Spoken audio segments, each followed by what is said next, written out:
جبکہ بیٹا رو رہا ہے تو شہد دے، بیٹا دیکھ رہا ہے کہ یہ شہد ہے، لیکن ماں کو معلوم ہے اس شہد کے اندر زہر ہے، تو بیٹا لاکھ کوشش کرے، گڑ گڑائے، روئے، تڑپے، لیکن جو ہے اس کو وہ شہد نہیں دیا جاتا۔ کیوں؟ کیونکہ ماں جانتی ہے اس کے اندر زہر ہے۔ بیٹا بازائے کہتا ہے یار اتنا اچھا شہد مجھے نہیں دے رہی ہے۔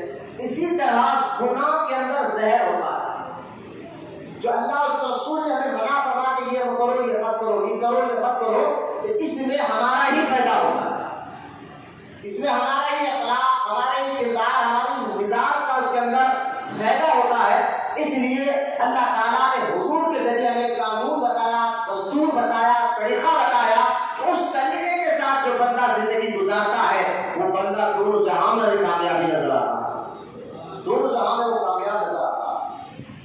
تو خیر یہ تاریخ ہماری قرآن اور حدیث میں یہ واقعات بے شمار ہے۔ جب بھی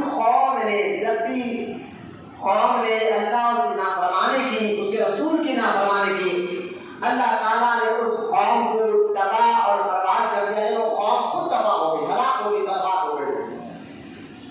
آپ دیکھیں حضرت نے سیدنا شعیب علیہ السلام کی امت پر، یعنی جو کوئی پولوٹر جا رہے ہیں جلانی ادھر بھی سنا ہو، جاؤ سوڑی کو سوڑو کوئی بیٹھا نہیں تو باہر چلے ہوئے درود پاک پڑھے پڑتا ہوں۔ ماحول یہ ہے نا، پہلے وقت کم ہے، جمعہ کا وقت ہے، یہ اٹھنا بیٹھنا بولا بھی موہن میں باہر کھڑے دیکھتے رہو، بول کے اس کو پھر بھی بول اسی کر رہا ہوں۔ اور ایک بار درود پاک پڑھے، اللہم صلی علی، آپ نے قدر ہے، ایک کو میں بولو بھولے بھی بیٹھ کے دیکھ رہے ہیں، ادھر نظر ہوگا نا، درود پاک پڑھے، اللہم صلی علی سیدنا مولانا محمد معدن الجود والکرم وعلی آلہ وبارک وسلم، صلاۃ و سلام علیک یا رسول اللہ صلی اللہ علیہ وسلم۔ تو قوم جب بھی اللہ اس کے رسول کی نئے مزاج بنانا چاہ رہا ہو، آپ کو کچھ بتانا چاہ رہا ہو کہ یہ وبائیں آتی کیوں ہے، یہ تباہ کاری ہوتی کیوں ہے۔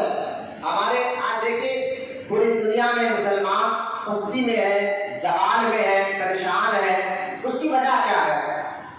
اور ظالم حکمران ہم پر مسلط کر دیے گئے ہیں، اس کی وجہ کیا ہے؟ تو اس کی وجہ یہ ہے کہ جب قوم اللہ اور اس کے رسول کی نافرمانی کرتی ہے تو احادیث پاک میں آتا ہے کہ جیسی قوم ہوتی ہے اللہ تعالیٰ ایسا بادشاہ کو دیتا ہے، یعنی اعمال ہمارے اچھے ہوں گے تو ہم پر بادشاہت کرنے والے راجا بھی اللہ نرم دل، نیک مزاج اور اچھے رہنما کو ہمارے اوپر مسلط کرتا ہے۔ اگر ہمارے اعمال جو ہے برے ہوں گے تو ہم جیسے رہیں گے بادشاہ بھی ویسا رہے گا۔ تو ہمارے آج جو بادشاہوں کو دیکھ لیں، ہمارے جو مسلط کر دیے گئے ہیں، اور پوری دنیا میں ایک جو ہے مسلمان کو مٹانے کی جو یعنی اسلام کو، اور اسلام کو مٹا تو نہیں سکتا، قیامت تک اسلام رہے گا، لیکن مسلمان جو پستی میں آ رہا ہے، نیچے زوال میں، پریشانی میں، ترقی، ایک وقت ایسا تھا کہ ہماری ترقی، ہمارا حال اگر ماضی یعنی پچھلے اور اگر ہم پلٹ کر دیکھیں تو ہمارے پاس سلطان صلاح الدین ایوبی جیسا بادشاہ تھا، محمد بن قاسم جیسے نوجوان تھے، اور امام جو ہے امام قاسم رضی اللہ تعالیٰ عنہ، امام حسین کے شہزادے، ایسے نوجوان ہمارے تاریخ میں گزرے ہیں جنہوں نے اللہ اور اس کے رسول کے قاتل صاحب کی زندگیوں کو قربان کیا ہے۔ لیکن آج یہ قوم کیوں تباہ برباد ہو رہی ہے؟ تو ہم مسلمان ہیں، لیکن بات غور کرتے جائیں، ہم مسلمان ہیں، ہم اللہ رسول پر یقین کرتے ہیں، یقیناً جو کچھ بھی ہمیں مصیبت، دکھ، پریشانی آتی ہے وہ کچھ ہمارے اعمال ہی وجہ سے ہے۔ آج جو یہ بیماری اور یہ وبا جو پھیل رہی ہے، اگر اس کو ختم کرنا ہے تو اس کا ایک واحد حل یہی ہے کہ سارے مسلمان سچی توبہ اللہ کی بارگاہ میں کریں، پھر کہ اللہ تعالیٰ حضور کے صدقے میں یہ وبا کو ختم فرما دے گا۔ آمین آمین۔ لیکن آج ہمارا حال گناہ کرتے کرتے اتنے سخت ہمارا حال ہو گیا ہے کہ ہمارا دل اتنا سخت ہو گیا ہے کہ ہم جو ہے نہ موت کو دیکھ کر ہمیں عبرت حاصل ہو رہی ہے، نہ لوگوں کی میتوں کو دیکھ کر عبرت حاصل ہو رہی ہے، نہ لوگوں کی پریشانیوں کو دیکھ کر ہمیں سبق مل رہا ہے، کیونکہ دل خود ہمارے گناہ کرتے کرتے پتھر کی طرح سخت ہو گیا رہے ہیں، نہ نماز میں دل لگتا ہے، نہ عبادت میں دل لگتا ہے، نہ مسجد میں دل لگنے کو تیار ہے۔ آج دیکھیں پورا نظام ہی ہمارا الٹا ہو گیا ہے، مزاج ہی الٹی ہو گئی ہے۔ دل تو ہمیں مسجدوں میں لگانا تھا، لیکن ہمارا دل آج تھیٹروں میں لگنے کے تیار ہے۔ آج ہمارا دل ہوٹلوں میں بلا وجہ گفتگو کرنے کے لیے تیار ہے۔ آج ہمارا دل شراب کے اڈوں پر تیار ہے۔ آج ہمارا دل جگنے کے اڈوں پر، زنا کے اڈوں پر، ایسی جگہ تو ہم وقت کدھر جاتا اور کہاں جاتا پتہ نہیں چلتا۔ لیکن یہی تو حال ہماری تباہی کا ہے، یہی تو وجہ ہے جو ہماری قوم تباہ برباد ہو رہی ہے کہ جو بھی بندہ اللہ اور اس رسول کو ناراض کرتا ہے، اللہ تعالیٰ نبی کے ذریعے تو ان کو تاکید کرنے لگاتا ہے کہ ایسا مت کرو، پہلے ڈھیل دیتا ہے، سمجھاتا ہے کہ ایسا مت کرو، ایسا مت کرو، لیکن اگر پھر وہ قوم تباہ، وہ قوم نہ سنے تو پھر اللہ تعالیٰ کی جانب سے عذاب آیا اور وہ قوم کو تباہ برباد کر دیا گیا۔ وہ قوم چلے گئی اور اللہ تعالیٰ نے ان سے اچھے بندوں کو پیدا کر کے بتایا۔ شعیب علیہ السلام کی امت پر جو ہے اللہ تعالیٰ نے گرمی کا عذاب بھیجا تھا۔ شعیب علیہ السلام گرمی کا عذاب، اور اس گرمی کا حال یہ تھا، آپ قرآن شریف پڑھ کر دیکھیں تک احادیث مبارکہ میں بھی رہا ہے کہ اس گرمی کی وجہ سے لوگ اپنے گھروں میں رہنے نہیں تیار تھے۔ جھاڑ کے نیچے جائے، کہیں پر جائے تو شدید گرمی، اور یہاں تک کہ کئی دن گزر گئے، گھر میں نہیں رہ سکتے، باہر نہیں ٹھہر سکتے، تو کرے کیا؟ پھر ایک ابر کا ٹکڑا اوپر آیا گیا، اس ابر کے ٹکڑے کو دیکھ کر لوگ خوش ہوئے، چلو اب گرمی کا وقت ختم ہوا، اب بارش ہوگی۔ خوشی خوشی سارے لوگ جو ہے اس ابر کے ٹکڑے کے نیچے جا کر ٹھہرنے لگے۔ یقین جانیے قرآن میں آتا ہے، احادیث مبارکہ میں آتا ہے، اس ابر کے ٹکڑے سے بارش کی وجہ آگ برسنے لگی، اور اس آگ سے جتنے وہ لوگ تھے جو تباہ کار، جو بالکل نافرمان تھے، وہ سب کے سب جل کر جہنم رسید ہو گئے۔ اب آپ کہیں کہ مولانا شعیب علیہ السلام کی امت پر جو اللہ نے یہ آگ کا عذاب بھیجا، گرمی بھیجی، تپش بھیجی، اور اس سارے قوم کو ہلاک کر دیا، ان کا ایسی کیا چیز وہ کرتے تھے جس کی وجہ سے اللہ اتنا ناراض ہو گیا؟ وہ کیا کام کرتے تھے جس کی وجہ سے اللہ تعالیٰ نے ان پر آگ کا عذاب بھیجا؟ اس کی وجہ کیا ہے؟ یہ جاننے کے لیے جب میں نے قرآن پڑھا، آپ یقین جانیے وہ قوم جس کی وجہ سے اللہ نے آگ کا عذاب بھیجا اس قوم پر، وہ ایسا کام کرتے تھے، آج ہم نے دیکھا تو وہ کام تو آج بھی امت کر رہی ہے، ہماری قوم بھی کر رہی ہے، حضور کی امت بھی کر رہی ہے۔ اب کہیں گے وہ کیا تھا؟ اس قوم نے وہ کام کیا تو اللہ کا عذاب آیا، اور وہ قوم جل کر راکھ ہو گئی۔ تو آپ یقین جانیے وہ قوم کے پاس دو عادتیں بڑی گندی آ گئی تھی، اور نبی نے سمجھانے کے بعد بھی وہ نہیں سمجھ گئے، اور وہ کام کرتے گئے تو اللہ تعالیٰ نے آگ کا عذاب بھیجا، گرمی کا عذاب بھیج کر ان کو تباہ برباد کیا۔ وہ دو کام کیا تھے؟ پہلا کام امانت میں خیانت کرنا، ماپ تول میں جو ہے کمی کر دینا، گراہک کو ماپ تول میں کمی کر جو ہے سامان دینا، ان کا یہ پہلا کام تھا، امانت میں خیانت کرنا، ماپ تول میں کمی کرنا۔ یہی وجہ تھی، ایک تو یہ وجہ، اور دوسری وجہ جس کی وجہ سے اللہ نے ان پر عذاب بھیجا، دوسری وجہ سود کو انہوں نے عام کر دیا تھا، سود کھانے کو اتنا عام کر دیا تھا۔ تو یہ دو وجہ سے شعیب علیہ السلام کی امت پر اللہ تعالیٰ نے عذاب بھیجا، اور وہ قوم تباہ ہو گئی، برباد ہو گئی، جل کا خاک ہو گئی۔ قرآن میں ذکر آ گیا۔ مجھے ایک بات بتائیے، آج کیا اس امت میں یہ ناپ تول میں کمی نہیں ہو رہی ہے؟ بالکل ہو رہی ہے۔ ناپ تول، امانت کا خیال نہیں ہو رہی ہے، بالکل یہ کام ہو رہا ہے، سود نہیں ہو رہا ہے۔ آج تو کچھ اتنے لوگ ہیں جو سود کو سود سمجھنے کے لیے بھی تیار نہیں ہے، لیکن سود ہمارے اس امت میں آ رہا ہے۔ لیکن وجہ کیا ہے کہ پہلے لوگ ایسے کام کرے تو اللہ کا عذاب فوری آتا اور قوم تباہ ہو جاتی تھی۔ آج بھی وہ مسلمان یہ کام کر رہا ہے، تو آج یہ ساری قوم تباہ کیوں نہیں ہو رہی ہے؟ صرف ایک مدینے والے آقا علیہ السلام کے ساتھ، کیونکہ امت کو قیامت تک رکھنا ہے۔ ہاں اللہ تعالیٰ ضرور اس قوم کو تنبیہ کر رہا ہے، یعنی تنبیہ کر رہا ہے، وارننگ دے رہا ہے کہ اب بھی وقت ہے، توبہ کرو، ان کاموں سے بچ جاؤ، پھر اللہ تعالیٰ عذاب کی جگہ رحمت تمہارے پاس دے گا۔ سبحان اللہ، بے شک۔ سود کو سود کرنے کا جیسے مثال دیتا ہوں، کئی ہمارے پاس مسئلے آتے ہیں کہ حضرت ہم جو ہے رہن کا گھر لینا چاہتے ہیں۔ ہم نے کہا بھائی رہن کا گھر تو سود ہوتا ہے۔ اب سود کو پہلے تو آپ مسئلہ پوچھتے ہیں، مسئلہ بتا دیا گیا کہ رہن کا گھر سود میں آتا ہے تو ماننے کو تیار نہیں۔ بولے سود کیسے ہوگا؟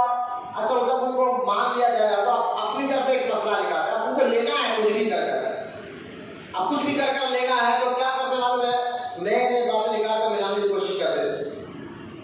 تو نئے ایک کام کرتے ہیں، وہ گھر لے لیتے اور لے لے کر تھوڑا مہینے کو 500 روپیہ مکاندار کو دے دیتے، اونر کو دے دیں گے، اب تو سود نہیں ہوتا ہمارا۔ میں نے کہا واہ بھائی عقل تمہاری، سود بولے کس کو ہے؟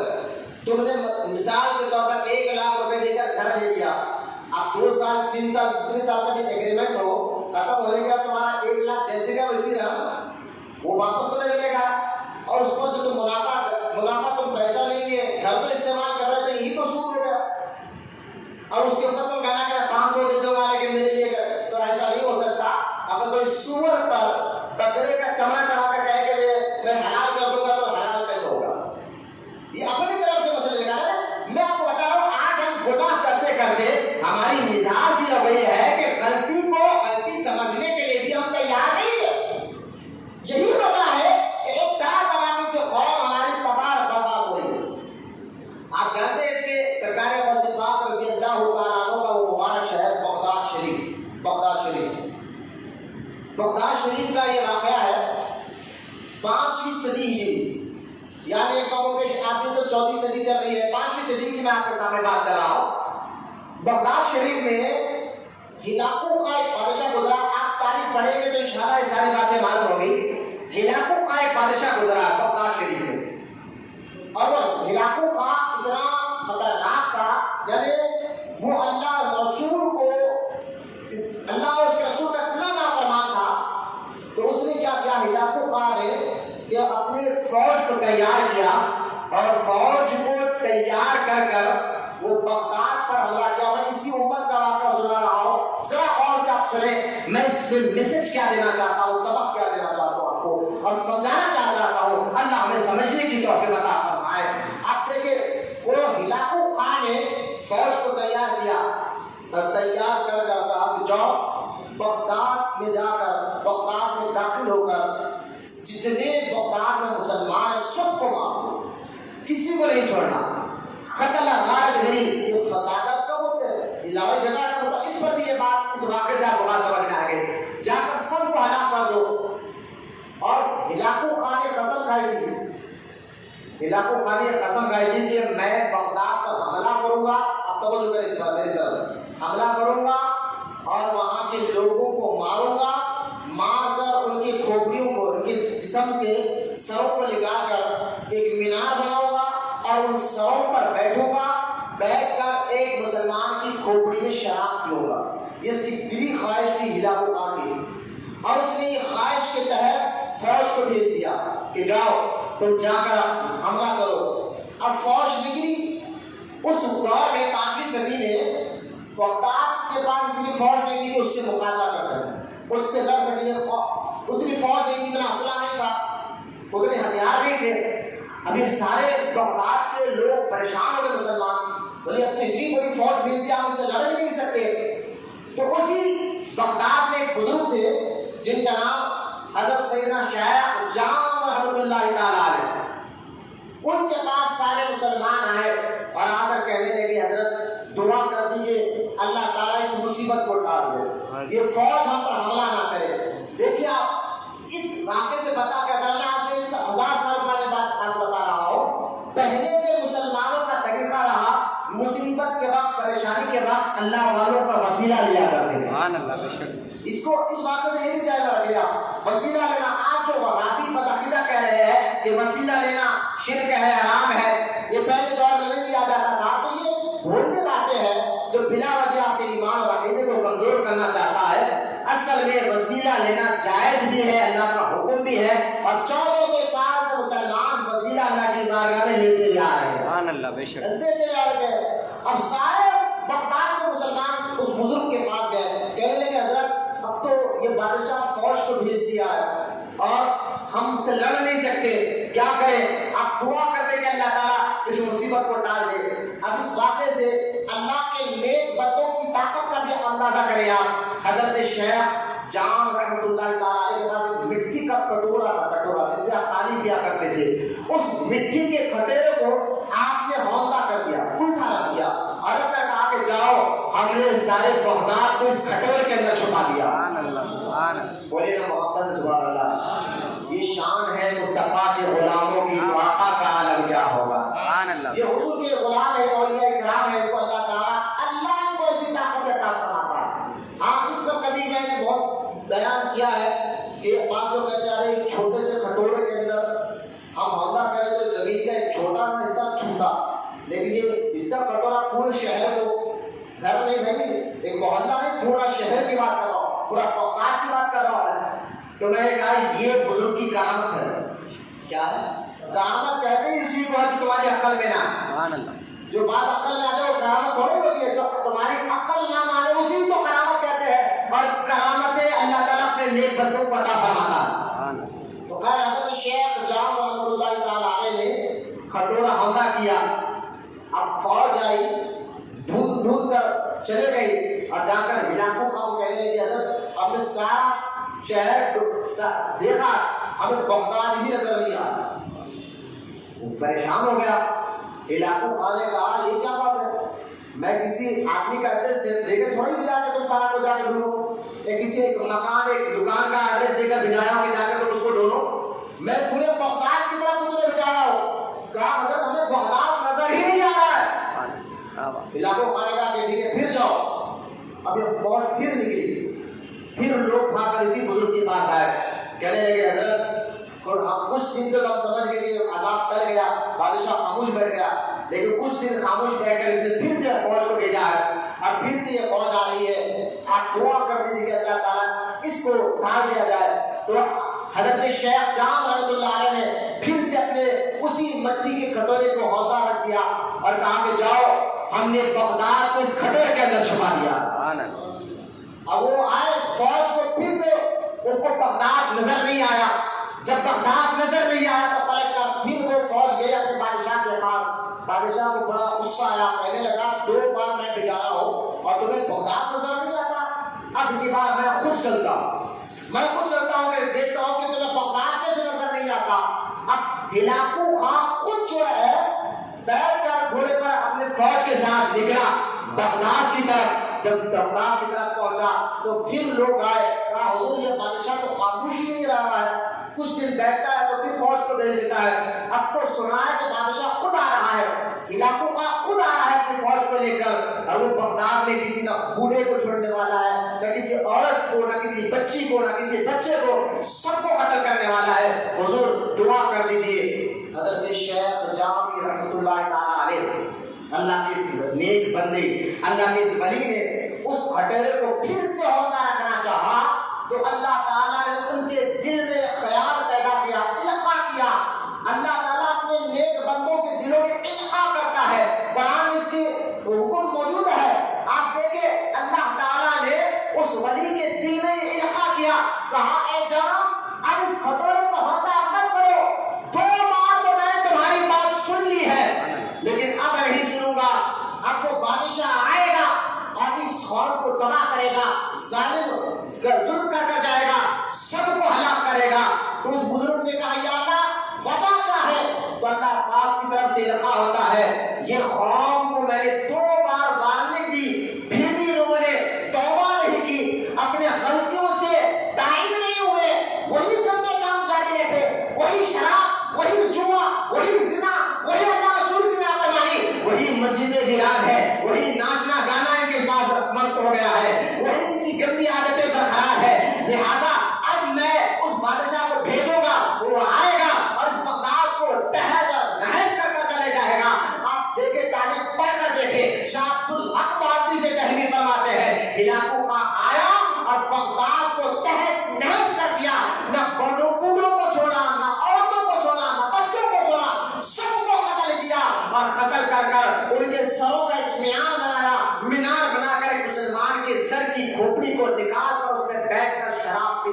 بادشاہ مسلط کیوں کیا گیا؟ آپ دیکھیں ایک ہی وجہ تھی کہ وہ قوم توبہ نہیں کر رہی تھی، اپنے گناہوں سے تائب نہیں ہو رہی تھی، اپنے گندے کاموں سے اللہ تعالیٰ کی جانب رجوع نہیں لا رہی تھی، وہ کام کو نہیں چھوڑے تھی۔ پھر بھی اللہ تعالیٰ نے وارننگ دی، 2 مرتبہ اللہ کے نیک بندے کے وسیلے سے عذاب کو ڈالا تھا، لیکن پھر بھی جو قوم توبہ نہیں کرتی، اللہ اس کے رسول کی نافرمانی میں زندگی گزارتی ہے، تو ایسوں پر اللہ کا عذاب ضرور آ کر ہوتا ہے، اس قوم کو اللہ مٹا دیتا ہے، وہ قوم تباہ ہو جاتی ہے، برباد ہو جاتی ہے، کہیں بیماری کی شکل میں اللہ کا عذاب آتا ہے، کہیں ظالم اور جابر بادشاہوں کی شکل میں اللہ کا عذاب آتا ہے، کیونکہ یہ قوم قیامت تک رہنے والی ہے، پوری قوم کو اللہ نہیں مٹائے گا، یہ قوم کو قیامت تک رکھنے والا ہے۔ ہاں اس قوم میں جب بھی گندے اور نافرمان بندے پیدا ہو جائیں گے، اللہ تعالیٰ ان کو مٹا کر ان سے اچھوں کو پیدا کر کر بتا دے گا۔ آپ دیکھیں سارے بغداد کو اس نے مٹا دیا، ایک بھی مسلمان بغداد میں 5ویں صدی میں نہیں تھا، ایک بھی مسلمان، سارے بغداد کو تہس نہس کر دیا اس نے، سارے لوگوں کو قتل کر دیا، لوگ اپنی جان عزت بچانے کے خاطر گولیوں میں چھلانگ لا کر جان دے دیے۔ وہی یاد جو پولیس ایکشن کے دور میں حیدرآباد کرکل میں بھی ہوا تھا۔ میں بتانا یہی چاہ رہا ہوں کہ ظالم حکمران ہم پر مسلط کیوں کیا جاتے ہیں، یہ ہمارے نام اعمال کی وجہ سے۔ آج یہ وبا ختم کیوں نہیں ہو رہی ہے؟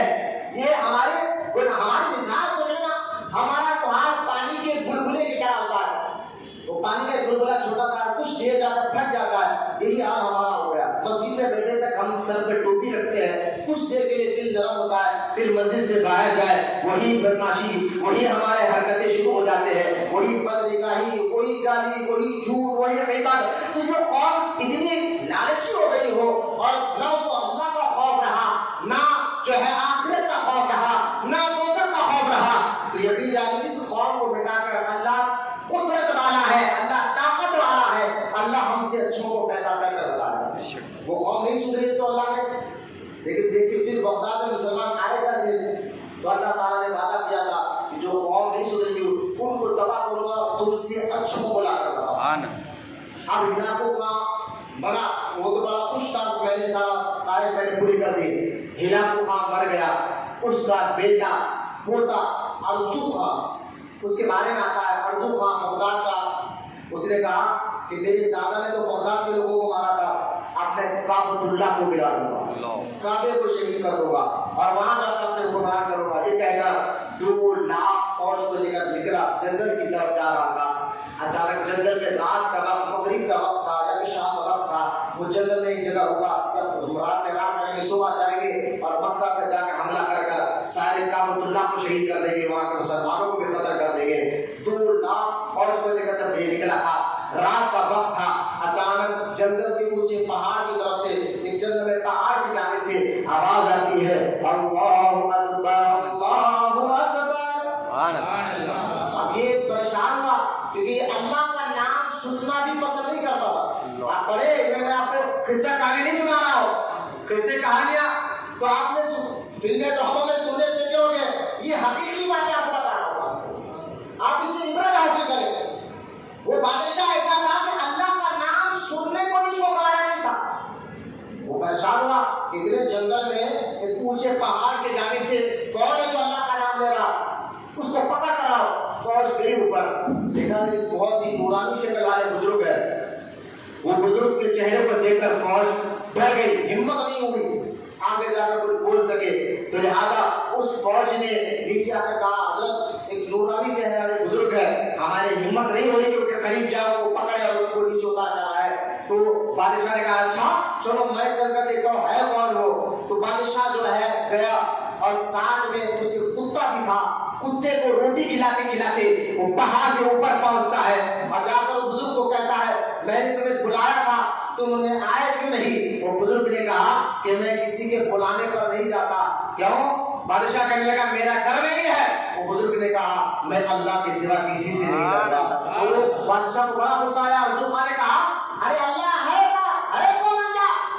میں اللہ کو مانتا نہیں ہوں، وہ ہے کون؟ تو ارزو خان جب یہ کہا تو بزرگ نے کہا اللہ وہ ہے جو تجھ جیسے ظالم کے ذریعے کتے کو روٹی کھلا رہا۔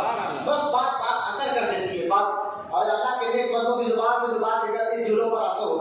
دیکھا آپ نے کوئی نیک بندہ کوئی بات کو دل پر اثر ہوتا ہے، بس ایک جملہ ارزو خان کے دل پر اثر کر گیا، اس نے کہا بابا ہاتھ بڑھائیے میں اسلام قبول کرنا چاہتا ہوں، اور وہ ساری 2 لاکھ فوج بھی اسلام قبول کی، اور اللہ تعالیٰ نے پھر سے بغداد کو مسلمانوں سے آباد کر دیا ہے۔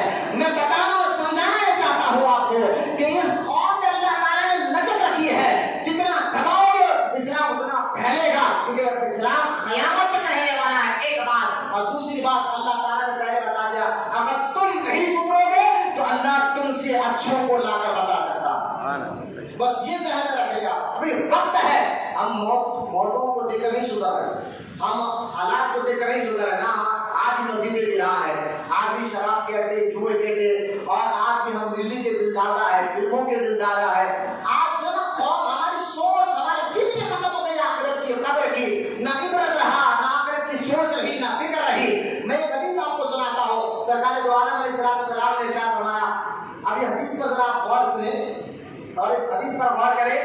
سرکار نے کیا بتایا کہ قوم تباہ کب ہوتی ہے؟ ایک بات یاد رکھیے، قوم تباہ کب ہوتی ہے؟ قوم اللہ اس رسول کی جب نافرمانی کرتی ہے، قوم ذلت میں رسوائی میں آ جاتی ہے، پھر کہیں پر اس کی عزت نہیں رہتی۔ آپ دیکھیں، یاد رکھیں کہ ہم آج گناہ کے اتنے لالچی بن گئے ہیں، گندے کاموں کے اتنے لالچی بن گئے ہیں، اس لیے طرح طرح کی بیماریاں آتے ہیں۔ حدیث پاک ہے، انس بن مالک رضی اللہ تعالیٰ عنہ روایت فرماتے ہیں کہ اللہ کے رسول صلی اللہ تعالیٰ علیہ وسلم نے کیا فرمایا، جب میری امت 5 چیزوں کو حلال سمجھنے لگے گی تو ان پر تباہی نازل ہوگی، بربادی نازل ہوگی۔ 5 چیز ایسے ہے جب سرکار ہمارے میری امت اس کو صحیح سمجھے گی اور وہ کام کرنے لگے گی، حلال سمجھنے لگے گی، وہ کام کرنے لگے گی، تو سرکار فرماتے ہیں اللہ تعالیٰ ان پر جو ہے تباہی کو نازل کر دے گا۔ 5 چیز کیا ہے؟ صحابہ نے پوچھا یا رسول اللہ صلی اللہ تعالیٰ علیہ وسلم وہ 5 چیزیں کیا ہے؟ سرکار نے فرمایا پہلی چیز، میری امت میں لعن طعن زیادہ ہو جائے گا، عام ہو جائے گا، گالی گلوچ لڑائی جھگڑا، چھوٹی چھوٹی بات پر لعن طعن کرنا، چھوٹی چھوٹی بات پر جو ہے گالی گلوچ کرنا، چھوٹی چھوٹی بات پر جو ہے سامنے والے کے عیب کو نکالنا۔ سرکار مدینہ علیہ السلام فرماتے ہیں جب میری امت میں لعن طعن عام ہو جائے گا، پہلی چیز، اور اس کو برا ہی نہیں سمجھے گی۔ آج کون برا سمجھ رہا ہے؟ سامنے والے کو چھوٹی چھوٹی بات لڑائی جھگڑے کرنا، اس کا عیب نکالنا، انہیں ایسا ہے، اس کے بارے میں عیب بولتے رہنا کہ اس کی عادت ایسی ہے، یہ بولتا ہے، وہ ایسا کرتا ہے، میں ایسا کرتا ہے۔ آپ 4 دوست بیٹھ کر مجھے بتائیں بولتے کیا ہے؟ آپس میں جب 4 دوست بیٹھتے ہیں یہی تو بات کر لیتے بیٹھتے ہیں کہ فلاں ایسا ہے، فلاں ایسا ہے، دوسروں پر لعن طعن کرنا، گالی گلوچ کرنا۔ آج تو ہم نے اور آپ نے بھی دیکھا ہے ماحول کو، دوست تو ایسا ہو گیا ہے، پہلے مسلمان آپس میں ملتے تھے تو سلام کر کر ملا کرتے تھے، اب تو گالی دے کر ملا کرتے ہیں، گندی بات کہہ کر ملا کرتے ہیں۔ یہ حال آپ جو قوم کا ہو گیا ہے تو قوم تباہ ہی برباد ہی کیا ہوگی۔ پہلی چیز سرکار نے فرمایا میری امت میں لعن طعن عام ہو جائے گی، جس کی وجہ سے تباہی آئے گی، بربادی آئے گی۔ اور سرکار نے فرمایا دوسری چیز، مرد آدمی ریشمی لباس پہننے لگ جائے، مرد ہو گئے لیکن عورتوں جیسا لباس۔ مجھے بتائیے آج کئی نوجوانوں کا آپ نے دیکھا ہوگا کان میں بالی لگتے ہو، کئی نوجوانوں کو دیکھا ہوگا بال کا چوٹا باندھتے ہو، کئی نوجوانوں کو آپ نے دیکھا ہوگا جو ہے لباس اتنا چست یعنی ٹائٹ پہنا ہوا جسے پیر کا رام نظر آ رہا ہے، یا تو اتنے چمکدار کپڑے، ریشمی کپڑے جو پہنے ہوئے ہیں۔ آپ دیکھ لیجئے میرے آقا، یاد رکھیں مسلمانوں، زمین پھٹ سکتی ہے، آسمان پھٹ سکتا ہے، اور جو ہے پھٹنے والے بھی ہے، لیکن میرے اور نبی، میرے اور آپ کے نبی جو بات بتا دے وہ بات کبھی غلط نہیں ہو سکتی۔ سبحان اللہ، بے شک کاکبل ہوگا، اس کی وجہ سے بربادی آئے گی، تباہی آئے گی۔ بات دیکھیں مردوں کو کہ آج کئی نوجوانوں کا دیکھیں، اسی لیے دیکھیں نا نوجوان جو ہے نا مردانہ، حدیث مبارکہ میں اللہ کے رسول صلی اللہ تعالیٰ علیہ وسلم نے ارشاد فرمایا اس مرد پر اللہ کی لعنت ہے جو مرد ہو کر عورتوں جیسی نقل کرتا ہے، اور ان عورتوں پر اللہ کی لعنت ہے، ان عورتوں پر اللہ کی لعنت ہے جو عورت ہو کر مردانہ لباس پہنتی ہے اور مردانوں جیسے طریقوں کو اپناتی ہے۔ لیکن آج دیکھیں اس پر کوئی گناہ نہیں سمجھا جاتا، آج فیشن ہو گیا، ہمارے پاس گناہ کا نام فیشن ہو گیا، گناہ کا نام ترقی رکھ دیا گیا، نہیں یہ فیشن کا دور ہے۔